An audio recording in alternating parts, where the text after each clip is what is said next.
Aha, well, I made Hanwha Life waste a lot of things. What they did do, though, was keep that Azir, right? They banned that in game 1, so Taliyah and Azir are still available.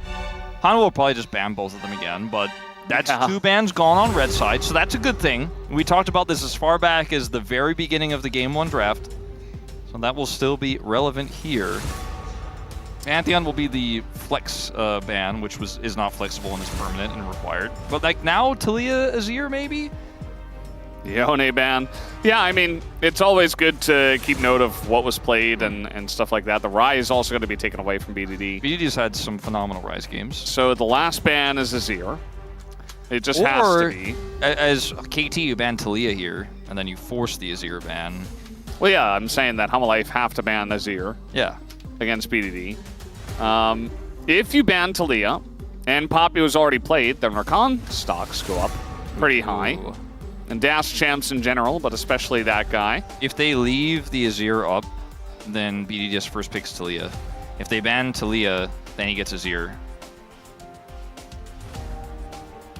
So what are you going to do, Hanwha Life? Let's say you leave it. If they want to give you Azir, that's fine. You leave both? Yeah. So BDD gets Taliyah first pick? What's your answer to that? Or he plays Azir. I don't know. I mean, I like the Scion ban too. It feels throwaway, but especially with Trundle gone, that's like the most. That's like kind of the obvious reason you would. It's not like a. It's also a perfect special, you know. Yeah, it's not something that's going to take over a game, but like, yeah. So what he is going to go for the Taliyah. Yeah, I think given the matchup and just Zeka has not been looking in form right now, it's the way I'd go about it if it was left up. But you couldn't ban it as Hanwha Life Esports because they banned the Rise, and then Azir goes for free. So I am curious what Zeka's got planned for this. I mean, the Orianna is available. Could go for something like that. Could play Ahri too. Ahri Xin Or even Orianna into Nocturne feels like it would be a fairly strong setup. They're just going to lock it in. I mean, this is a risky call, but I said this earlier this week. I'll say it again. I don't think that Taliyah makes Azir unplayable, as a lot of people have kind of almost said, you know, oftentimes when talking about the matchup. But it is BDD who's in top form against Zeka, who's slumping a little bit, as we saw last game. So that's more what I'm talking about with why I picked the Taliyah in this situation. We always think about like Azir for BDD, but actually is Taliyah is like the big pick in modern times for him. So kind of makes sense there too. Supreme Comfort. Jarvan going to be the choice here. Is Perfect going to blind something here, or are they going to grab a bottom lane pick? Was my question. Let's stop cooking. Yes, blind Diana. Let's stop cooking. No, just pick Rakan. Rakan feels really good here. Alistar feels pretty decent. Forgot that Alistar was available. He did not get played last game. Makes sense. That is a Peter special as well. It feels like a lot of our support players are really good at Alistar. No matter what, Perfect is going to have to blind his top pick. So, you know, in this situation, too, it's awkward to pick something that you think is going to crush Alistar because you only get one half of the duo. I really like this Alistar angle. Will be Rakan to follow up. Not quite as strong in this draft for Hanwha, though, as I think it could have been for KT, especially because you're playing into Taliyah. Yeah. It's safe into Jarvan, but not 100% sold on this one. Yorick is a perfect special as well. Now we're just banning out Perfect. And he didn't have a great game 1, so maybe they're like, well... I mean, if they ban Udyr, like, there's clearly a game plan. We're going to ban Hecarim next. Singed.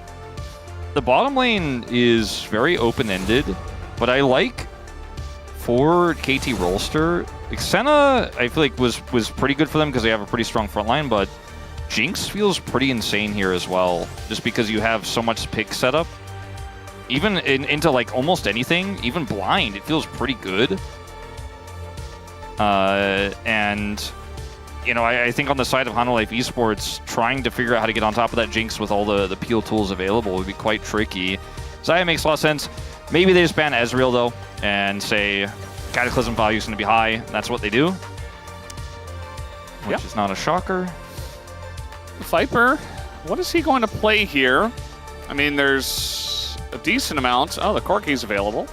It's not going to be going into any Senna because the Senna's banned, but it does feel like it's next on the tier list. It's very safe. You know, like Xayah has her ult, Ezreal has Arcane Shift, Corki has Valkyrie. So, yeah. Sivir is so good in this angle, though. You know, I was talking about the Jinx, but if you just control the map in the mid lane, Corki's going to struggle to match that, and you have Weaver's Wall, it is pretty tough. This is a bold call, though, the blind Jace, when, you know, Perfect's performances haven't really been strong since the end of regular season, or rather the end of round 2. Like, Road to MSI, he fumbled there. Cassante. It's going to be a strong matchup into Cassante in the early laning phase, but Cassante is quite strong into Jace when we get to later on in the game, and also isn't going to care if he gets shoved or cataclysmed. He just really doesn't mind because he's so tanky. Yeah, he's got ways to, you know, pull people out of it if he needs to. I think this is a great shout from Zayas to say, look, I'll be a brick wall. Yeah. We have a really strong 2-item spike with the Corki. We have decent peel with this Azir, and we have oodles of engage. Yeah, Cassante's been slowly creeping up the tier list, it does feel like. This Jace, though, that felt like, okay, Perfect saying, this is what I'm comfortable with blind, and I'm going to play it. I don't feel like it does very well with the draft. Like, they have an okay amount of poke, but you're going to be hitting Cassante. And Jace for poke isn't really even the meta nowadays. Like, yes, he can poke, but it's more about him, like, all-inning on a flank. Yeah, it's like burst damage and side lane pressure and lane dominance, stuff like that. But, like, I don't know. Especially in a draft like this where, like, a Talia gets a shove and then Jace is just like, I kill now, and gets on top. There are definitely angles, but I'm not sure. I want to see it in action. I do as well. I do think KT have a good draft. It's a pick draft, and the Sivir does help them set it up, but this draft here just kind of has everything. Another one from Hanwha Esports. They have figured it out in this draft. Let's hop onto the Rift for game number 2.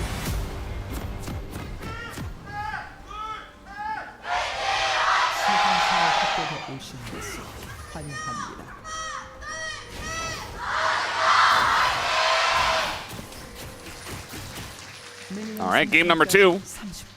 Game 1 had the weird pick, the Malzahar. If you missed it, BDD did a great job by himself, but that did not win KT the game. So Hanwha 1-0 ahead.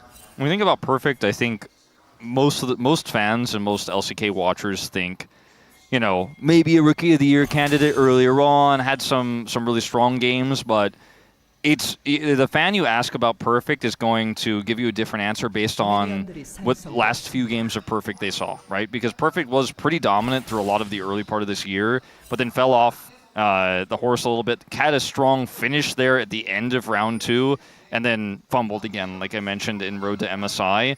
So most fans now would be like, I don't trust him right now, because he most recently did fail, and in the last game didn't make the impact I think that people would have expected. When you think about that, you're like, oh man, is this guy really going to blind Jace against Zayas? That seems so risky. That's not necessarily the game plan I'd be looking for. But it's actually his 3rd most played this year.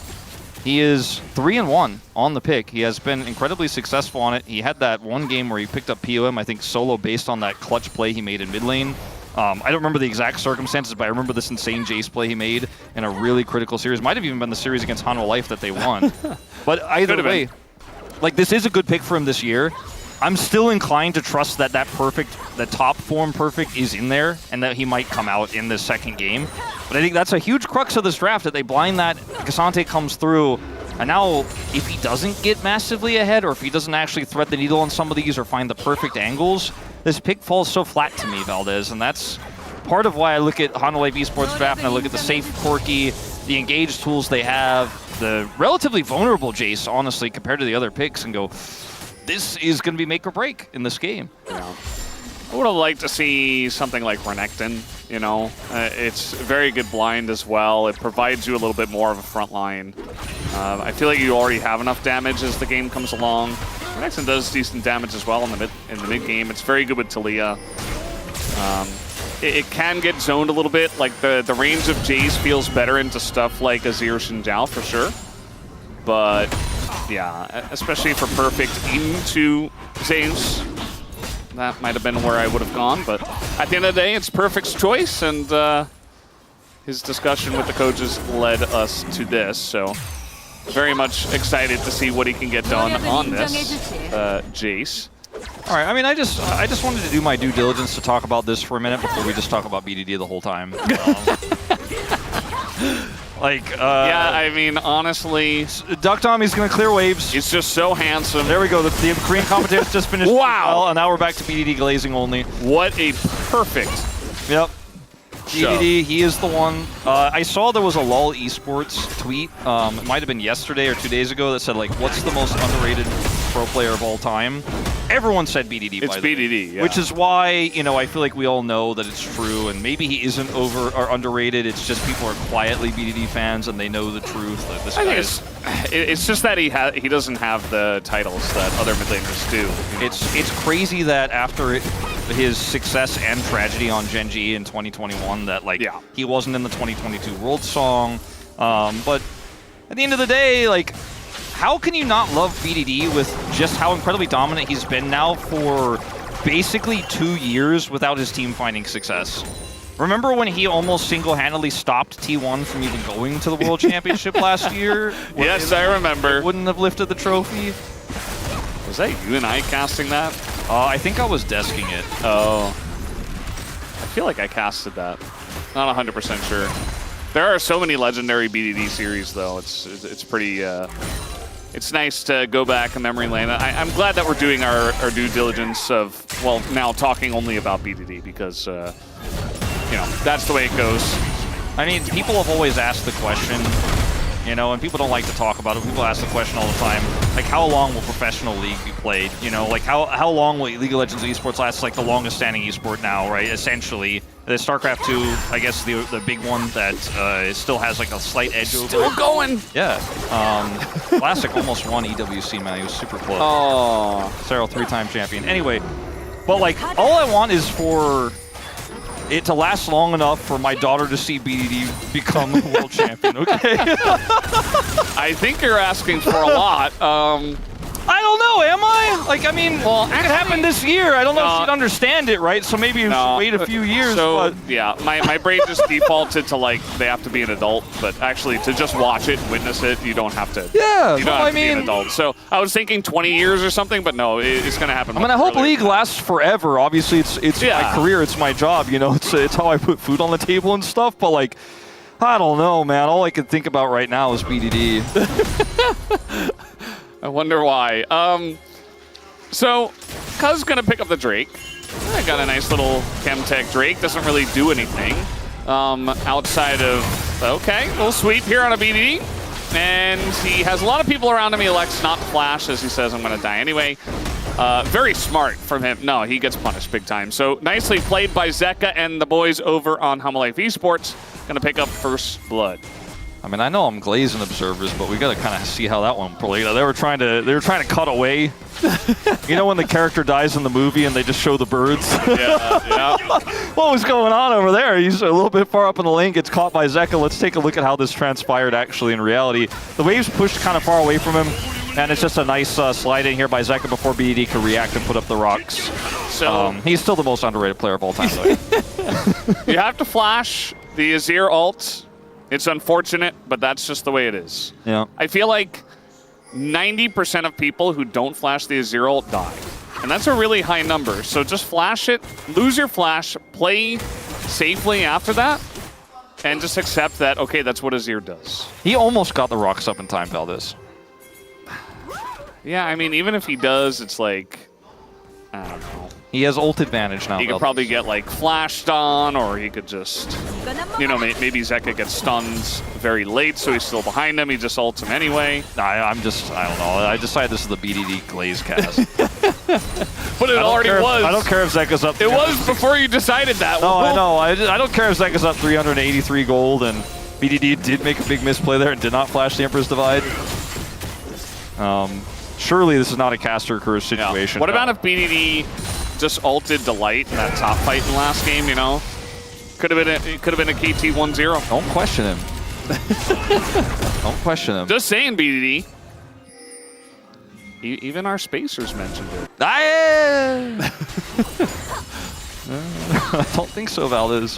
We should talk a little bit about Sivir. You and I are big Sivir fans nowadays. I am down to pivot to Sivir Glaze cast, but hold on.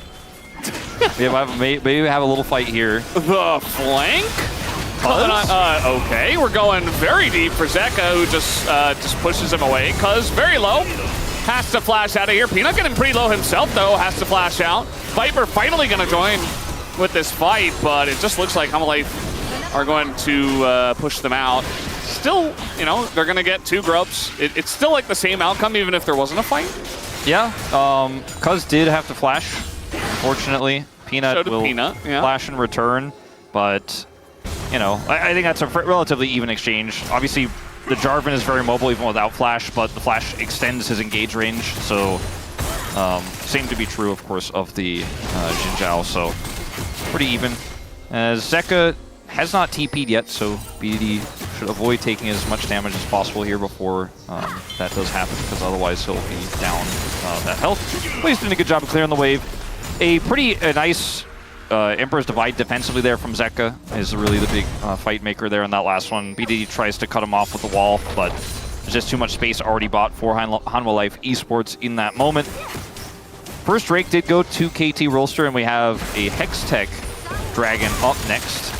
So I'm curious to see what that soul ends up being, and if KT can start with a 2 Drake lead here, because that's when Sivir's value, to go back to what we were about to talk about, gets insanely high when you're setting up 4 objectives. Herald and 3rd Drake, when she's just constantly pushing those waves in, does a lot of damage later on. Her poke is pretty relevant, and she's going to be able to rip through that Cassante later. But more than that, everyone's like, oh yeah, but Sivir's not great until late game, but she's good at killing minions. And sometimes, especially with a draft where you have a Jarvan and Taliyah, that's good enough. Like, you have the prio because you have a Sivir, and so they have to walk towards a Jarvan and Taliyah, and that's not fun. Yeah. You remember the meta where every single AD carry built Shiv? Yep. What if you just were Shiv, the champion? What if your champion just had Shiv innately? And it was a little bit slower, but it still did the same job. Little all out here on a Perfect, who can't figure out which direction to run. And he also put down a ward. He was metagaming him, okay. Where are you Q3 and you have no idea where I'm walking? Yeah, he really confused me as well. Like, I had no idea which direction he was going. He saved his flash. Clean play. Yeah. I mean, at the end of the day, like, the Jace seems to be doing fine, has a very slight lead, and, you know, it was good blind. I wonder about the efficiency of these champions when we get to mid-game team fights. Yeah, my money's on the Cassante. Viper was the target here for KT's potential gank before Dragon, but they remembered he was quirky, so they decided it was best to just continue to Sivir and then walk away. Push the wave in, and now Hanwha Life Esports do have prio, as BDD could Weaver's Wall in. Instead, he's trying to save Perfect. Oh. Yeah, I mean, this looks like a bait the whole way through, as here comes the wall. Gonna pop off right at the right moment. Zeus just gonna flash away, and then, well, Taliyah doesn't have any more CC with no rocks on the ground, so Zeus gets out. It's another Infernal Soul. We've had quite a few Infernal and Mountain. You know what? It's the summer at KT. Yeah. It's very hot outside. We had this discussion earlier, 35 degrees Celsius. Are they going to hard force the end? Yes. Yes. Flash on in. Little knockback. Unstoppable because he's Cassante. And you cannot stop him. Now, by the way, Zeka's here with ult. Yeah, BDD does not have flash, so yeah, he's dead. And also a kill onto the Jace. So KT really outdoing themselves here. It was supposed to be the BDD Glaze cast, but instead he... Or like the Sivir one, or... Yeah. Like, this is so difficult to pull off against a Cassante. He just waits for the shove. Unstoppable, by the way. And then the minion wave is actually trolling BDD. Like, that much he couldn't have necessarily controlled, but... The fact that Zeka is here and rotating up... They pinged him in mid! They knew he was coming up! I know. I'm gonna have my Chronicler flash over the wall moment. Flash over the wall! Like, they pinged him in mid! Like, they knew! I mean, also, even before that, the fact that BDD wasn't showing in mid and they didn't Weaver's Wall for the Dragon should have been a pretty big tip for Zeus, which it was, that he was gonna go up and try to gank, but it took so long to get there that the first gank attempt didn't work, and then Zeus is like, well, obviously he's going to double down or leave. Either way, we win. And Zeka has so much time to react to that. So I think KT playing a little bit tilted in this one. Surely that's the only reason BDD made those decisions. Are they jet-lagged? Yeah, KT are jet-lagged. Yeah, must be. I think it's just a really tough schedule for them. They had to play Road to MSI. Yes. That must be it. They had to play Road to MSI, Valdez. They had to travel to Busan. You'll understand. And then they like took a... Maybe they went somewhere on vacation, you know? Took a little flight over to Vietnam or something. There just wasn't enough time between the events. Yeah. Peter's in there. And he is going to have to ult. He's getting quite low. Look at the soldier just chipping away. I mean, they almost killed him just like that. Now Duckdom's like, surely I can save you. And I think, oh, okay. In goes Delight, and down goes Delight. Okay. Don't steal the kill from Duckers, cuz! Look at Delight's face. He knows. What does he know? It's bittersweet. Yeah, it was very close. He didn't heal. Probably I'm sure if he had that set, actually, at the time when he went in. I wasn't looking at his sums. Maybe he didn't, but I'm being facetious anyways.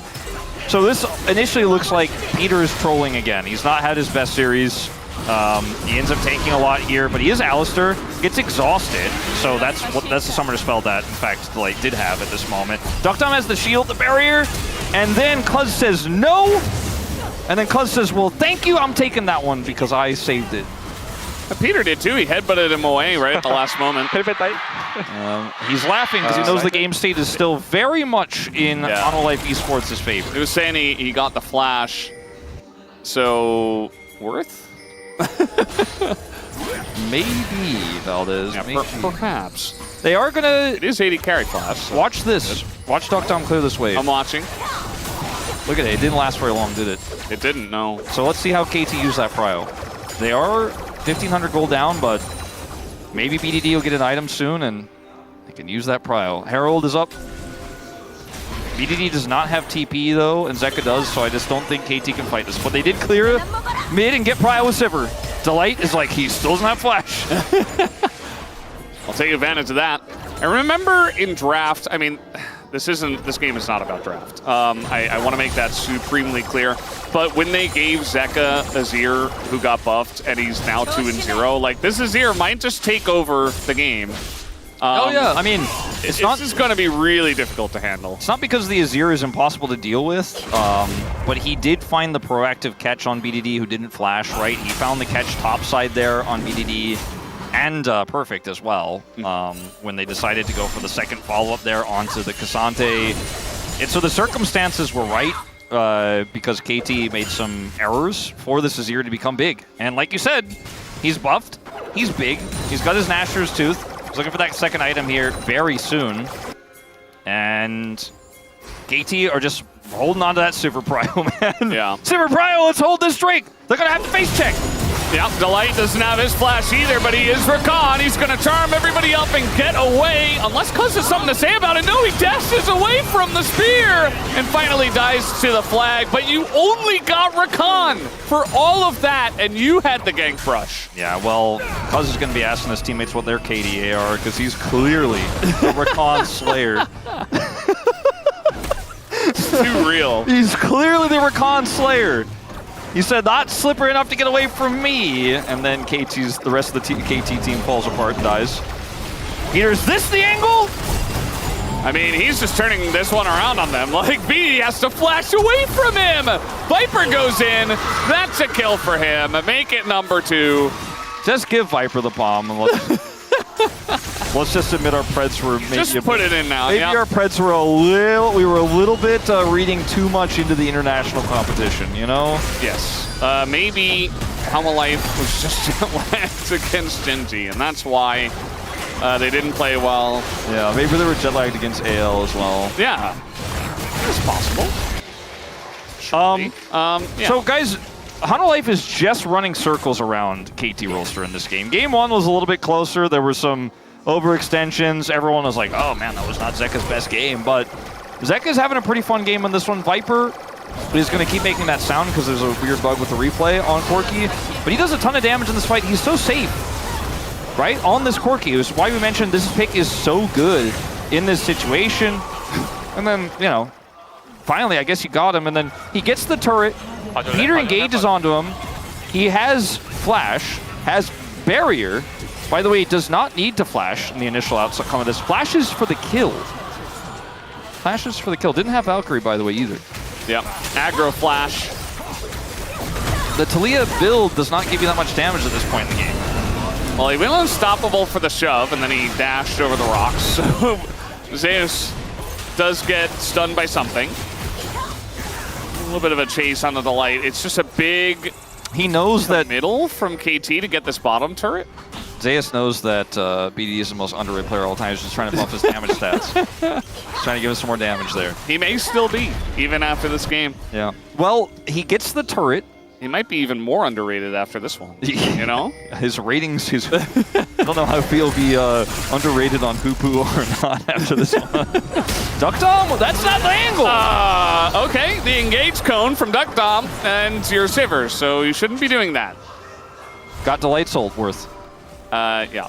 Flash. It's okay, Valdez. He had Spell Shield, Flash, and ult. He was always safe in case they were there. Totally fine. Absolutely calculated, and he knew the whole way down. He was tracking them. He knew there's a small chance they're there, but I still get out. Viper is taking over this game. Perfect, hit a Cassante a lot. If you remove that, it's not looking good here for KT. He's still hitting Cassante a lot, BDD, to try to get those numbers up. They're going up, you see? Yeah. He's trying to buff those stats. Zeus is really, he's like, man, BDD's underrated. Let me just eat this threaded volley real quick. It's just a competition between Viper and Zeka to see who's going to be most fed in this game. Right now, it's Viper very slightly, I think it was. You know, This is my confession to everyone that I know that my pred was wrong. Like, it was actually incorrect. At the time, I saw the angles, I was emotional. I thought Hanwha's performances left me feeling they beat them in round 2 when Hanwha was doing a lot better, okay? I was wrong. Definitely an angle for KT to win this one, but it's just not meant to be. I let my hate Hanwha Life trying to make something happen on this Otacon. Getting some of those resistances taken away. They don't seem to care, though. This is going to be up to Cuz to look for the steal. Where's the wall? Not going to go for the wall as Zeus gets pushed over the wall himself, and they just get the Otacon. Zeus, though, is going to be taken out, and now the re-engage comes in from the side of KT. Peanut is going to knock him away. As BDD cannot do anything, they go all in on a Xin Zhao, and now they will be punished as Zeka gets one. He is very low, but still is going to get it as everybody explodes at the same time. Pretty incredible stuff. It's now BDD.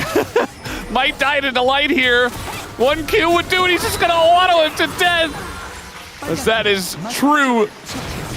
Oh man, true aura farming from Delight. True aura farming. He's been doing it all game long. Just give Viper the POM though. Yeah. Like, let's go. Come on. There's no way he's robbed, right?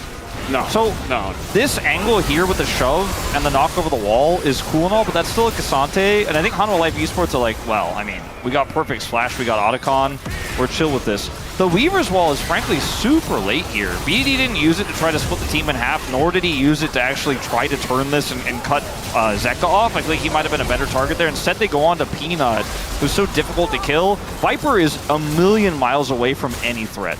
So yeah, he does a ton of damage. A lot of the kills were taken away from him. You know, Delight and Zeka, I'm looking at you, but Viper did so much damage in that fight. The ult timing was great from Zeka.